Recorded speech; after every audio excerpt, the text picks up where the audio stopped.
All right. Yeah. Birthday boy. Oh, yeah. How was your birthday, man? Talk to me. It was a nice weekend. Watched some movies. Went had a nice fancy dinner. Let's talk about dinner, man. All right. Where did you go? Went to the Palm. What is the Palm? It sounds a little out of my price range, but continue. It is a steakhouse in South Park. Ooh, South Park. Guys, for you who are not familiar with Charlotte, South Park is where all the Beamers, Benz, and Bentleys hang out at. Oh, yeah. There was like a Rolex store like two stores down from where we ate dinner. Very normal thing down there. That's where Javi actually has his condo, for anybody who doesn't know. How was dinner, man? Talk to you, though. It's pretty good. Had a gigantic steak, some mashed potatoes, some bread, as they do there. Ooh. You like some bread? Yeah. It was some steakhouse bread is pretty good. It was like some kind of like, it was almost like a muffin kind of thing. Okay. It was very weird, but it was delicious. That's the like it wasn't like a roll, like a bread roll. It was like almost like a muffin. That's different. Yeah, it was good. All right. Yeah. All right. Yeah. So we had to skip rent this month. Obviously. Because of that steak dinner, but you know, it is what it is. It is what it is, man. Birthday only comes down once a year, right? So exactly. Might as well be homeless for that. Yep. Dude, we saw the Foo Fighters movie, man. Oh. Studio 666, right? We've been talking about what, February comes around and my birthday, we got a lot of friends' birthdays this month, right? And my birthday was earlier this month and I didn't want to do anything at all. Right. Victory, success, by the way, ladies and gentlemen, if anybody wants to know, it was awesome. I didn't do anything. I just turned 35. That is fine. And then 14 days later, my amazingly good-looking co-host, Javier, turned 35 as well. But he wanted to do some stuff. So obviously him and his lady went to go have a nice steak dinner.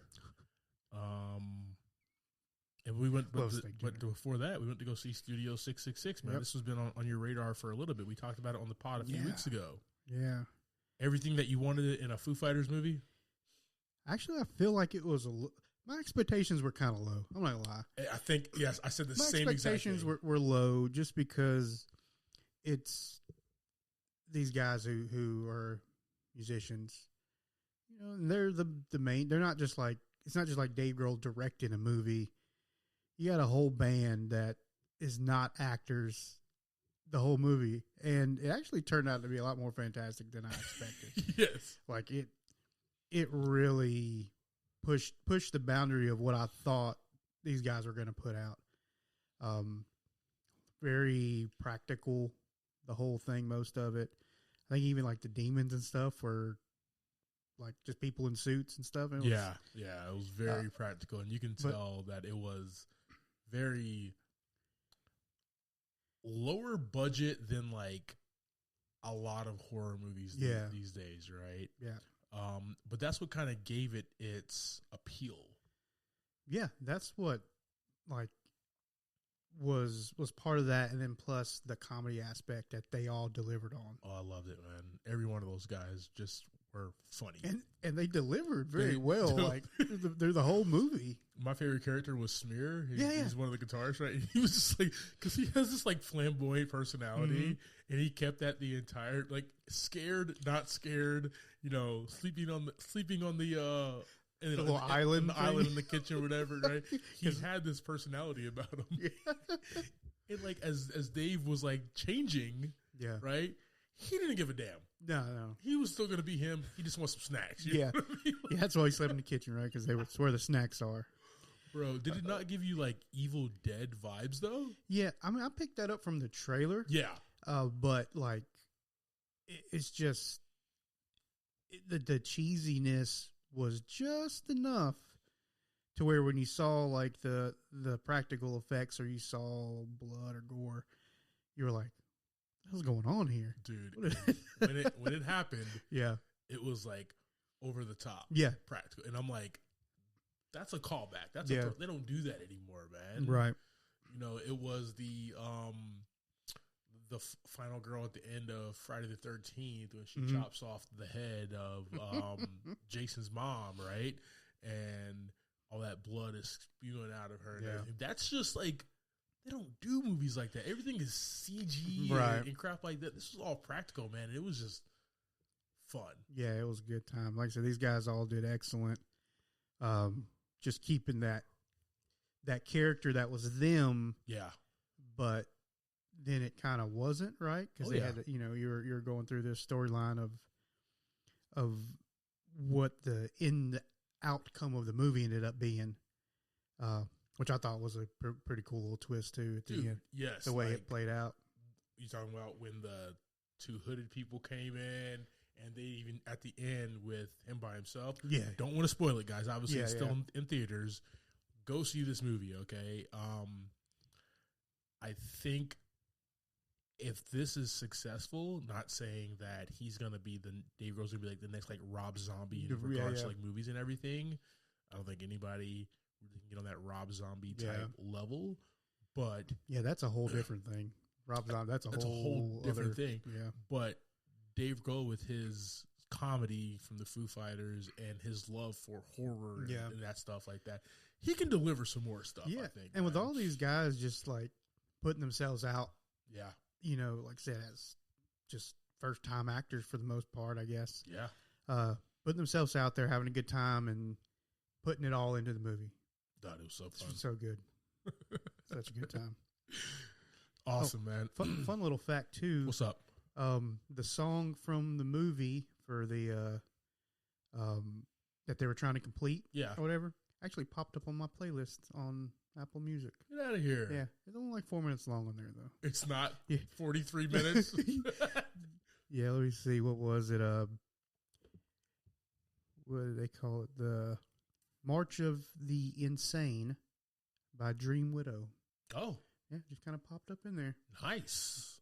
I will not listen to that because I feel like if I can get to the end, Hell on Earth. I mean, we're still doing okay. It was like Saturday night on the way home from dinner. We were listening to it, so very true, man. For now. Awesome. I watched Texas Chainsaw Massacre. Oh yeah, yeah. That one is on my list. The new one, right? Dropped on Netflix. Yeah. So you haven't watched it yet? I haven't watched it yet. All right, I'm going to make this brief, okay? Not filmed in Texas. Fair enough. It's too hot. It's too hot down there. Younger, whatever generation is after us. Okay. Those kids. Right. And there's absolutely no plot. So, like the original Texas Chainsaw Massacre. And every other one of those sequels after that as well. There was never a plot, dude. Just get people getting chopped up. There was no why. Right. I've actually never seen the original. Uh-huh. But I saw this one and excited to watch it. Knew it was going to be trash, but was still excited to watch it. Yeah. And it was like below trash. Oh, geez. Just gonna be perfectly honest with you. All right, fair. I'll make that in my notes right now. I will say that there are a few of the kills that are fun. Okay. Obviously being a fan of this type of genre, there were a few kills that were fun, but you know me, I'm story driven. I'm dialogue. Yeah. I'm motivation. Right. Yeah. And there's never really been anything plot wise, I don't believe, to any of these movies. Yeah. So that seems to be par for the course. Always. Cool.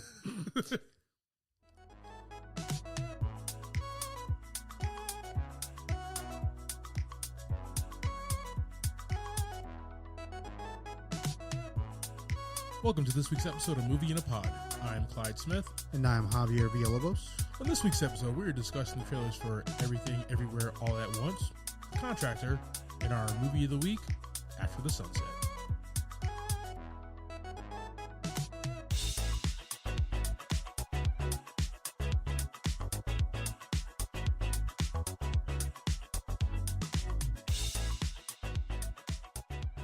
Well said. I appreciate that, man. Well said. And it comes in clear now without the adapter, too. Yeah? Yeah. Beautiful. Yeah, man. Okay. You make some quick adjustments, man. I love it. Sometimes we got to just do some things on the fly, man. Oh, I was just about to took the words right out of my Right. mouth, I mean, man. that's how it goes. Comes with age now. You're 35, so you understand now. Got some knowledge. Each one of these gray hairs helps me hold a little bit extra knowledge. Hey, man. Still looking very young and fly. All right, brother. Everything, Everywhere, All at Once. I dropped this trailer to you a few days ago, man. Let's talk about it. What were your thoughts?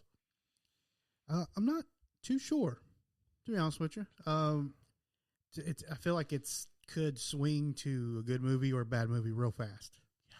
Real fast. Like, the trailer looks like it's going to be pretty badass, but we're talking about a multiverse situation, and we're talking about just this kind of weird take on it to where there's not like multiple people, right? It's like one person who can see everything. I don't know if that's like the plot of this multiverse or if it's an accident that happens in this particular multiverse situation. So let me read this here for you. Yeah, go ahead. The great and honorable IMDb. Mm-hmm. An aging Chinese immigrant is swept up in an insane adventure where she alone can save the world by exploring other universes connecting with the lives she could have led. So, with that being said, we saw a trailer for 240 for a 2 hour and 20-minute movie. So with that being said, so it sounds more like it's not a multiverse. Sounds like it's more of just like the timelines that could have happened. What is your definition of a multiverse? Where there's specifically a completely different world than ours. So that is one definition of a multiverse. This Right. could be, they said the words multiverse in this trailer. They said it, So yeah. there could be different, right? It's more of a, I feel like that's more of a Back to the Future situation. All right, I'm in. Sold.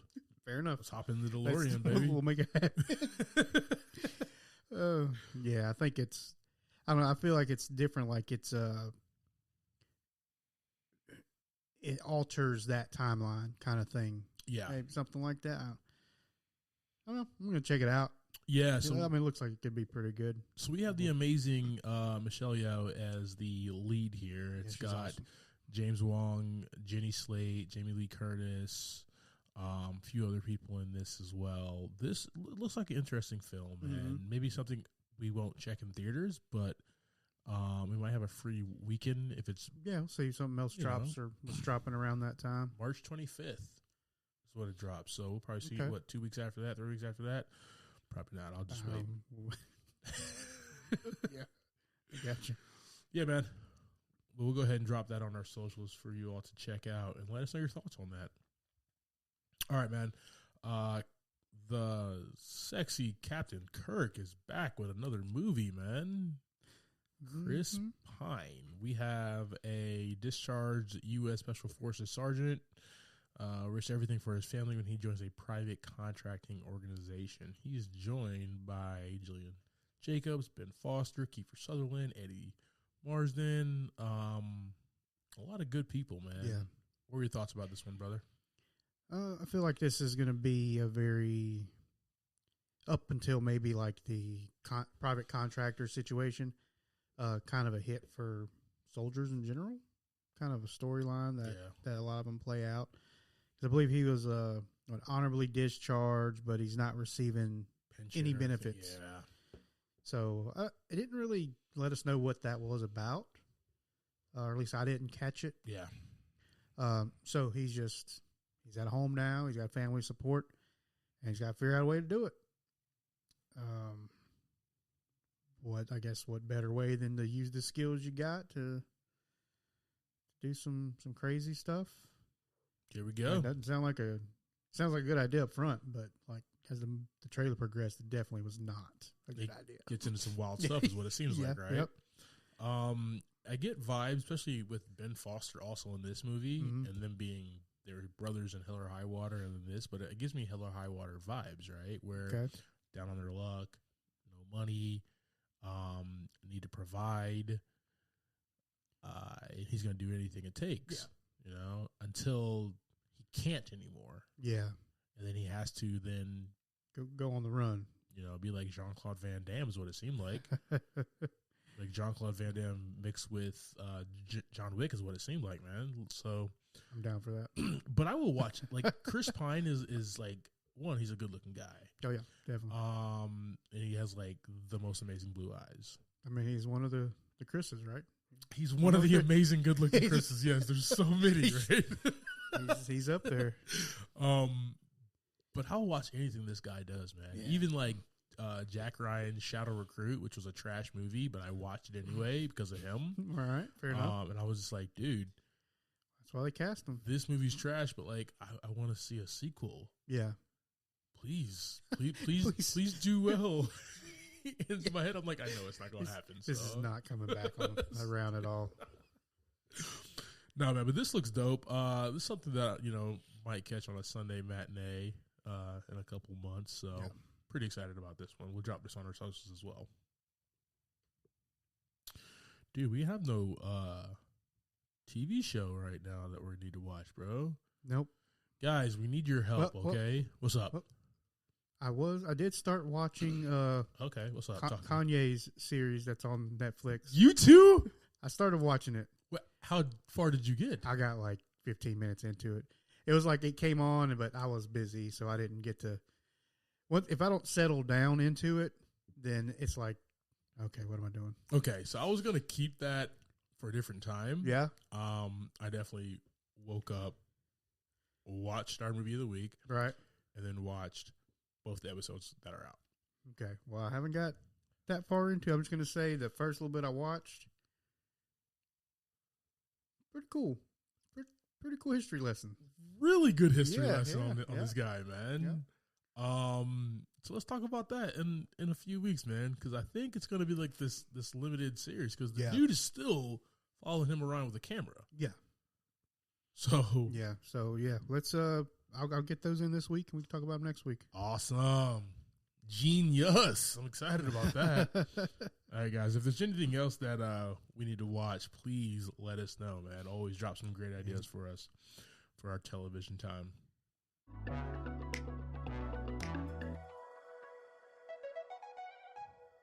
All right, JV, you ready to jump into our movie of the week, sir? Yes, sir. Yes, sir. All right, man. Let's go ahead and do it. We got After the Sunset. This was released back in 2004. Just a few movies that also dropped that year. We got The Village, Friday Night Lights, Napoleon Dynamite, nice. Walking Tall, right? One of The Rock's first starring movies. He's carried a board with him, right? Just a big ass 2x4. Yeah, I remember that. Yeah, with Johnny Knoxville. I think it was in that, right? Yeah, Johnny Knoxville. He did one with Sean William Scott. The Rundown was with Sean William Scott. Yes. And Walking Tall, I believe, was with Johnny Knoxville. Yeah, I think you're right. Yeah. Guys, don't quote me on that, though. But then we have The Aviator, right, at Leonardo DiCaprio, Howard Hughes flick. Shark Tale, fantastic flick. King Arthur. Ooh. Yeah, man. King Arthur was released that year. That was... I enjoyed that movie, but a lot of people thought it was a bomb, but whatever. And the movie that helped spawn so many urban music dance movies, You Got Served, man. Dude, you ever seen that? Oh, yeah. Dude. Oh, yeah. I mean, if you watch it right now, the dancing is so, like, outdated and everything. But yeah, I mean... it's still so dumb of a good movie, though. You Got Served, yeah. Even, like, Jessica Alba had a movie, and it was Honey. Honey. Yes, right? There was so many dance movies around that time. Oh, yeah. All right, man. So, back to After the Sunset. Right. This movie was directed by Brett Ratner, famous for the Rush Hour movies and messing up the X-Men, The Last Stand. But we won't talk about that, though. Angry about that. I'm still angry about that, man. This was written by Craig Rosenberg and Paul Zabiskie. So this one had an estimated budget of about $58 million. And the box office came in at $62.7 million. Yeah. That's a pretty big budget, though. I feel like I guess they just paid just because they were on this island or whatever. I mean, it is Pierce Brosnan. Yeah. I mean, he was probably $57 million of that. Exactly.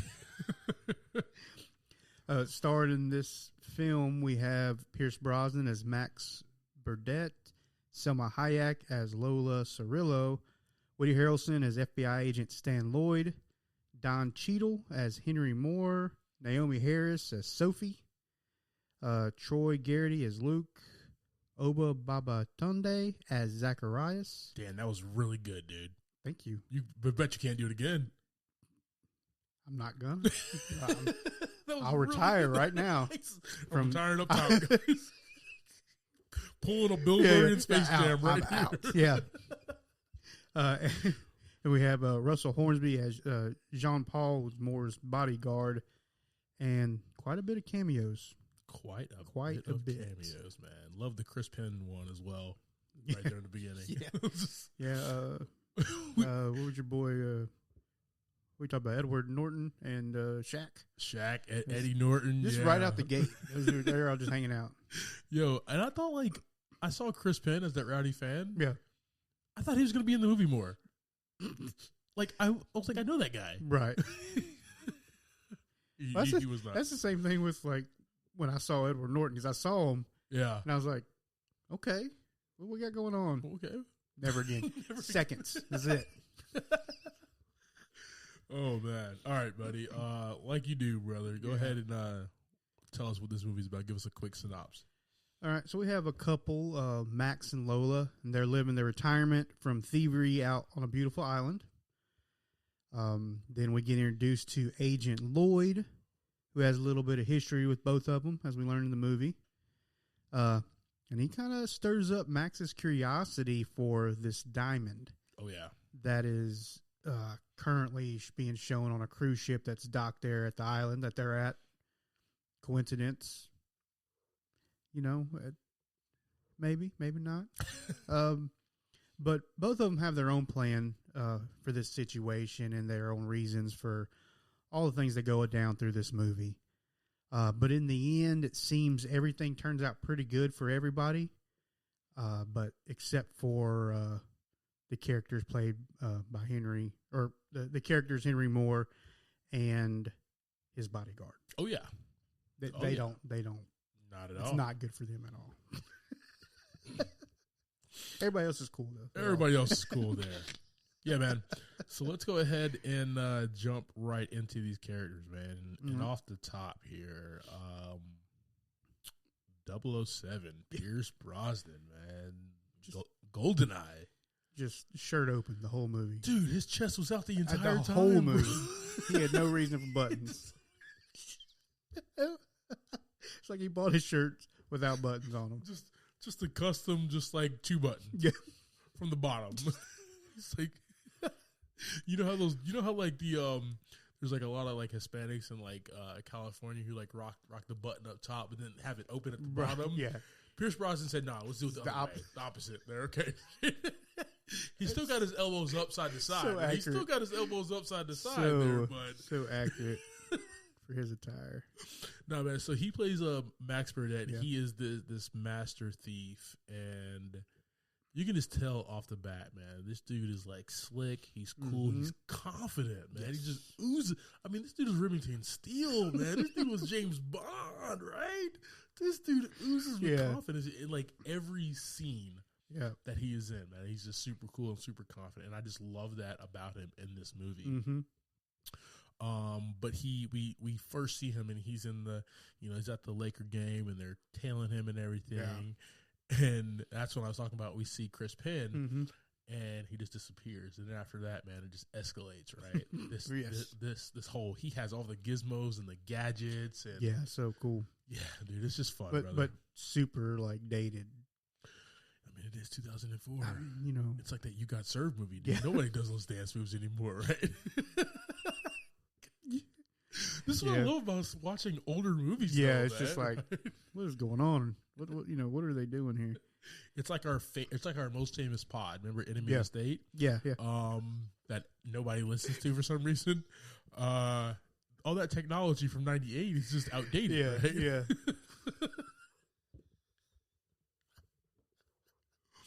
Oh, Enemy of the State. Gosh, nobody listens to that damn pod. Yeah. So, yeah, once he's at the Laker game, we see kind of all that history with him and Stan. Yeah.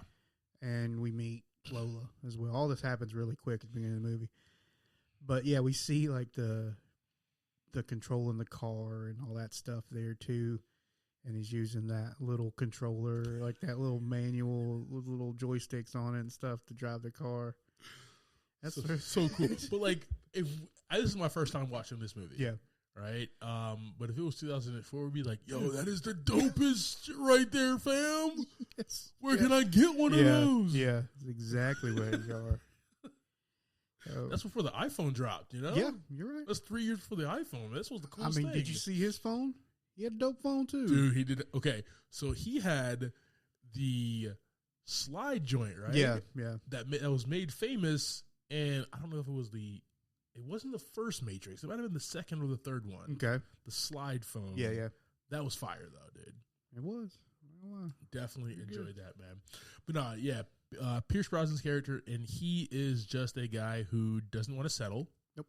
Doesn't want to live out his life in paradise. Kind of gets bored with paradise with the beautiful Selma Hayek, his fiance Lola, and doing the same exact thing, seeing the sunsets, eating all this expensive food, drinking, having sex every night with her. He's just tired of it.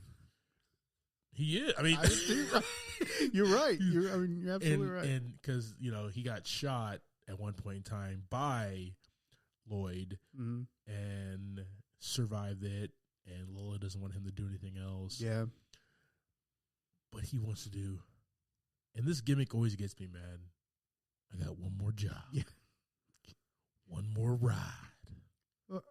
This last job to do before I finally retire. Just one more. I just need to do this. Baby, this is the last job. I'm doing this for us. All right, listeners. We're going to take a quick break. Yo, JV, why do we never talk about sports movies, man? I don't know, man. Is now a good time as any? What do you got to say? All right, check this. I mean, look. What type of movie podcast would it be if we didn't talk about the very best in sports movies, man? All right. Fair.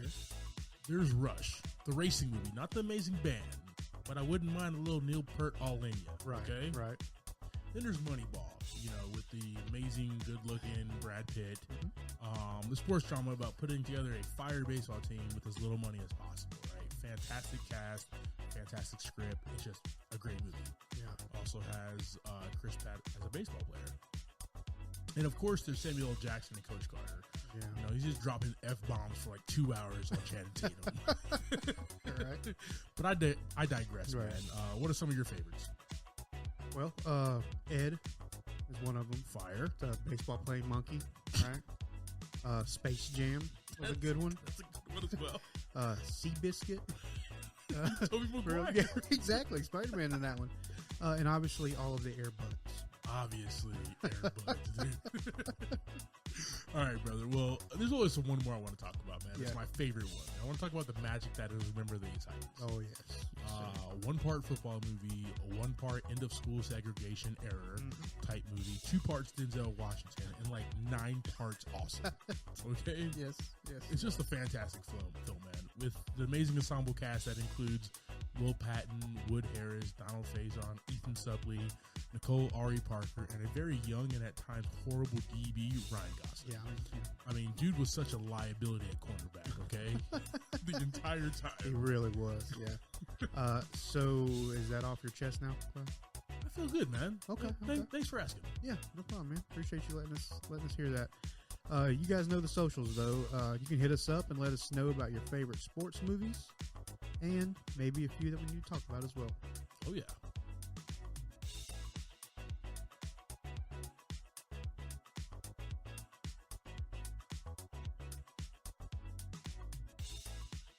Well, that kind of leads us in. Well, I don't know where you want to go, but I think that kind of leads us into Agent Lloyd. Oh yeah, Woody Harrelson. Let's go. Yeah, I mean, their interaction is what kind of sparks that thing that Max realizes he needs, right? Because he's just chilling. Yeah. Lola's just doing 800,000 hobbies, enjoying life, just having a good time, spending all their money, eating expensive food, all that stuff. But Lloyd shows up and he's just like, just coming to check on you, man. You know, I know there's a big diamond around here. I know how you are. You know, I know how you get when there's diamonds around. And, you know, that's, you know, once we get through the movie, it's interesting to look back on that and how that played out. Well, but Lloyd is pretty hilarious. Dude, it's the great Pretty hilarious Woody Harrelson, brother, right? Where without trying, he's comedy gold. Exactly. Right? Yep. And he's been that way all the way back in his beginning of his career, right? He's always been like that naturally just hilarious guy. And the thing with Woody Harrelson, right, is that he can do the comedy, but he can do the serious as well. Yeah. But the comedy that he brings here, man, it's almost it's so real, right? Because he's coming from a place of like defeat. Yeah. Right? And we've all been defeated before, and he's just honest about it. I love the cat and mouse between him and Max, though. That's the lifeblood, man. That's the heartbeat of the movie right there. Is just 100%. Them two going back and forth. Max is like, I'm bored. Stan Lloyd comes around with this diamond on the ship, and you know, he's just like, Max just kind of perks up. He's like, oh, wait, I have purpose now. Yeah, he catches that scent in the air. Exactly right. He's like, oh, there is a diamond. Yeah. You know, obviously Max probably knew. He's so smart. Right. He probably knew it was out there on that damn ship. Yeah, and it's the third diamond in the collection that they need. Exactly. So a lot of different loose ends to tie up with this one. There we go. No, man, Woody Harrelson's character, Agent Lloyd, I love that he does kind of play the, I guess, the mule, right? The jackass, right? Kind of. But he is a good cop. Yep. He's a good FBI agent. He just always gets beat by this guy Max, and you see it unfold. But in this movie, it's really interesting. You know, Stan has something up his sleeve. You can kind of tell that the entire time, right? You just don't drop in on Paradise with these guys, right? All right, man. Let's talk about Don Cheadle, War Machine. I always love talking about them as a different character somewhere else, man. Henry Moray.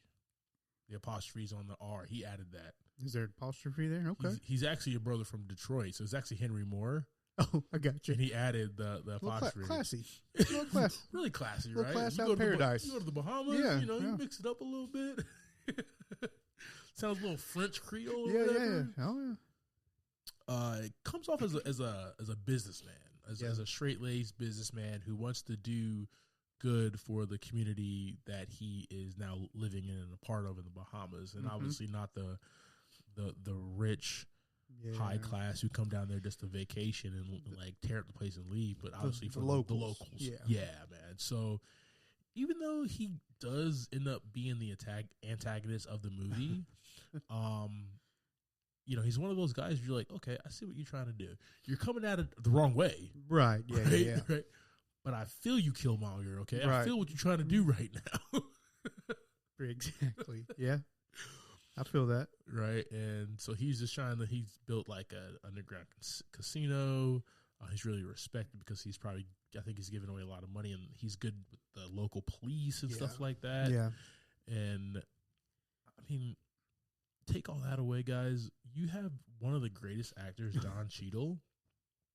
He's just cool, man. He really is. He's the cool guy. Yeah. I just want to go to a ball game with it and just holler and talk to this guy. You know what I mean? It's funny. It's hard. It was really hard to take him, like, as that. I don't want to say like drug dealer kind of feel. Yeah. But that's kind of what it was. Yeah. It wasn't like a villain. It was kind of like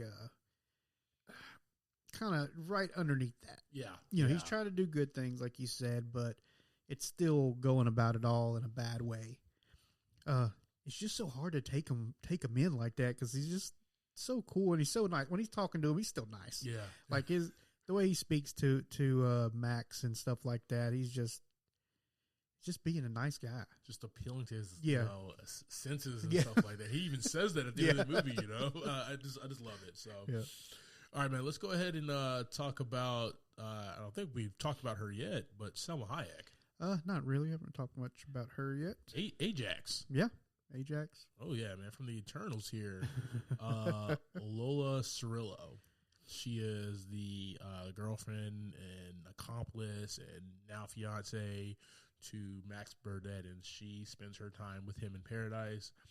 Once again, she's enjoying it. Yeah, she's got a bunch of hobbies. She's doing everything she can. Doing the damn thing. Building decks. Just beautiful stuff like decks. That. Beautiful decks. Better than mine, man. Spent a lot of money on mine too. So someone, if you're not busy.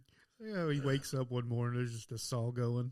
She's just out there cutting pieces of wood up. Right, and I do love that she's also telling him like, you need to find your own hobbies, man. Yeah. Just do something. Mm-hmm. So she's fun, man. She's fun. She's there for him, but you can definitely tell that since he got shot in the beginning of the movie in the shoulder, she also fears for his life. Yeah. Right, this thief game, this diamond stealing stuff that he does, something has to expire first, right? Yeah. It's either he's going to expire or he's going to have to figure something else out. Yeah, she's, like I said, she's just kind of, they got the money, right? They're set. Yeah. But it just comes around and she knows, she can tell he's sniffing something and it's got his attention. And she feels it through the movie. Yeah, man. I mean, she even goes and scopes out the diamond too. Yes. I mean, let's not leave that out. She's like, she saw him in there looking at the diamond earlier. Yeah, dude. My favorite thing about Salma Hayek's character, and I always have said her name wrong. I'm looking at it right now. It's not Selma. It's always Salma, and I've said that wrong my entire life, ever since I've seen her from Dusk Till Dawn, and she turned into like a vampire. Yeah, I've been saying her name wrong. My favorite thing about her in this movie, though, is she has a compass, man, and that compass is let's just retire from the game. Yeah, and let's just be happy. And she also wants Max to write his vows, and he has not. That's something that he fails to do for the entire movie. And she's always like, "Hey, how are you doing with your vows? How are you doing with your vows? How are you doing with your vows here?" But I do like her that she is like his North Star. Now, mind you, he does take her for granted a lot in the movie. Yeah, he's kind of not walks. He's not mean. He doesn't walk over her or anything of that nature. But she says something and it goes in one ear and out the other. He's like, "Oh, okay, yeah, sure." That's like the vibe because he thinks, and I think we as guys have all been there. We're like, "Oh, she ain't going nowhere," right? Until she had them damn bags. Went somewhere. Yeah. I even like towards the end where they went through what they went through, right? Yeah. With the Moray coming through and dying, and then the cops and everything. After all that, she still is like, deuces, I'm out. Right? And then obviously Max fully understands what he needs to do and what kind of guy he needs to be there. So, now, man, for these characters in this movie, man, I think they're actually put together very well, man. The cast. It's a very simple movie. It's a very easy movie to understand. There's a few twists. But I think the bright point of this movie is just the cast brings it. It's just fun. All right, brother. Let's go ahead and talk about the beautiful Bahamas here. Oh, yeah. Dude. I mean, I have seen Fool's Gold, and that was more on like the Matthew McConaughey flick. and that was more like on boats and underwater and everything, and then like on small islands. But it was still paradise, right? Yeah. It was still gorgeous, man. And this movie does that same exact thing, man, where it takes the resort. Yeah. It takes, mind you, Max and Lola's home, fire. Oh, yeah. By the way. Beautiful. Gated, too? Yeah, Like, yeah, the gate was badass. I don't know how the hell that Henry got in if it's gated, but, I mean, whatever. It didn't look like a secure lock on that door. He also probably had some War Machine armor, whatever. True. But no, man, I like it that they did like the resort, their home, the water and everything, the boat. But what I really like is like downtown Bahamas, man. Yeah. They used a lot of that, right? And it was just like, and anytime, I've never been down there, at least not yet. But everybody goes like, hey, you want to stay away from the locals if you're at the resort and everything. But like, this movie made it look super cool, right? It'd be like, I want to go hang out with them, I think, I see what you're saying. I mean, I think at that point they felt, or at that point those characters have probably been, quote unquote locals at that time. Oh yeah, they seem to know a lot of people. They've met all kinds of people coming in and out of there. But that suite that Stan gets put in. Let's go. That the art, like the arch that goes across the two buildings, dude. That was badass. Like when they were zooming out, I was like, all right, that's pretty cool. And then they got all the way out. I was like, oh my God. Dude, gotta stay in a place like that, brother. No kidding. Right? Gotta do paradise right, man. Yeah. Awesome, man. So like I said, the look and feel of this movie was pretty dope. Once again, you're in paradise, so it's really easy to shoot in paradise. Oh yeah. The accompanying music, it wasn't much. I mean, it is what it is. What it is. And we're gonna have movies like that where like there's this was a caper, so it was kind of corny. It was kind of fun at times, but nothing that's really memorable at all. So we're not going to talk about it, ladies and gentlemen. We're just going to go ahead and skip right through the theme of this movie here. Good. Easy. I almost did it, bro. See, you still plugged in? Oh yeah. Okay. I'm coming in loud and clear. All right. You almost messing myself up here. Ripped the whole thing off the desk. That's cool. Gives me a little bit. It just makes me back up more. Right. I don't want to be near that thing. Okay? I'm running out of cable off this mic, so I can't go much further anyway. All right, guys. Theme of this movie, once again, not a difficult movie. We're not watching Inception here. We're not watching any Christopher Nolan movie. Nope. This is, man, understand the things that you have in your life. Don't take them for granted. Yep. And, Bill Murray Space Jam, retire on top, bro. You know what I mean? Get out of the game when you still can. Because I do like it that in the beginning of the movie, Max was basically flawless in his caper until he got shot. This one, there's a few times where he had to run away. And so there were some close times. He was in his house at gunpoint. He almost expired, basically, right? Retire on the ground. So, that's what I think this movie's about, man. Just basically know the things that you have in your life and just hold them dear. Don't take them for granted. Yeah.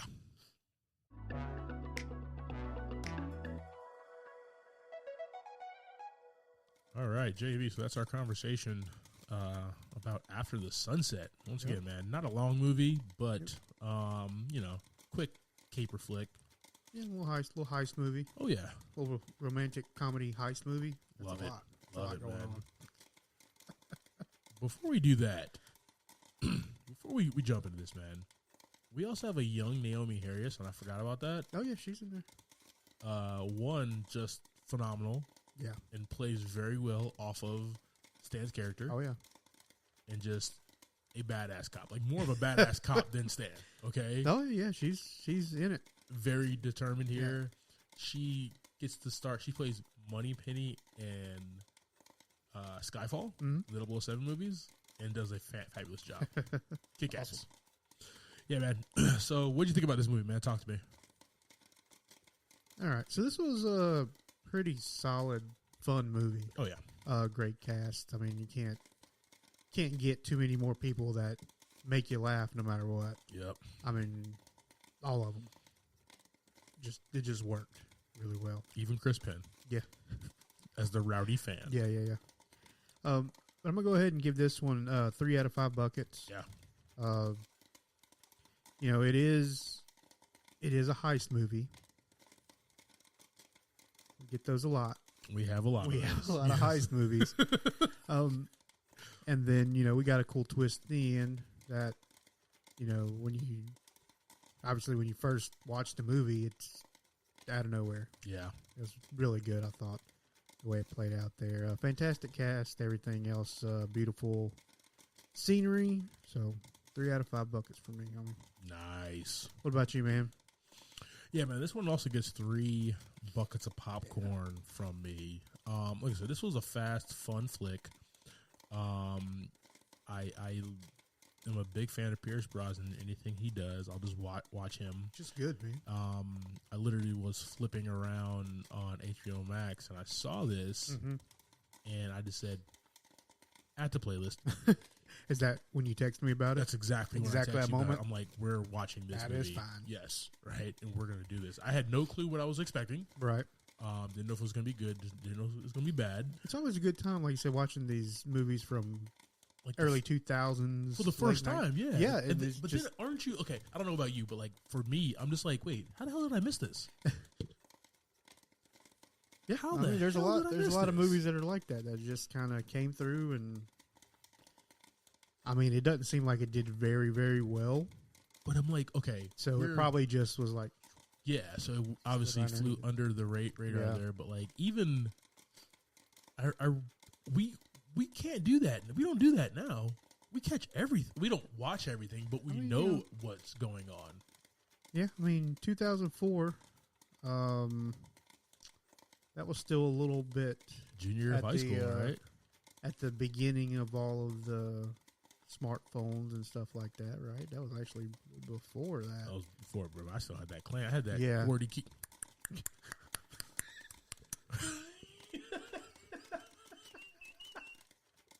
Yeah. So I mean, I was over there, girl. I'm gonna. There's not just holler at you. It wasn't just scrolling and you see a trailer on your Facebook feed. Takes me a while to type in tomorrow, guys. Yeah, I'm sorry. It's a lot of clicks on the same button. Just to go ahead and wrap this up. I'm sorry, guys. 3 buckets of popcorn. This is a fun ride. Beautiful shot movie. Probably Brett Ratner's best. Honestly. Definitely we'll probably watch this one again, man, just because of the chemistry between Pierce Brosnan and Woody Harrelson, man. Just really fun to watch.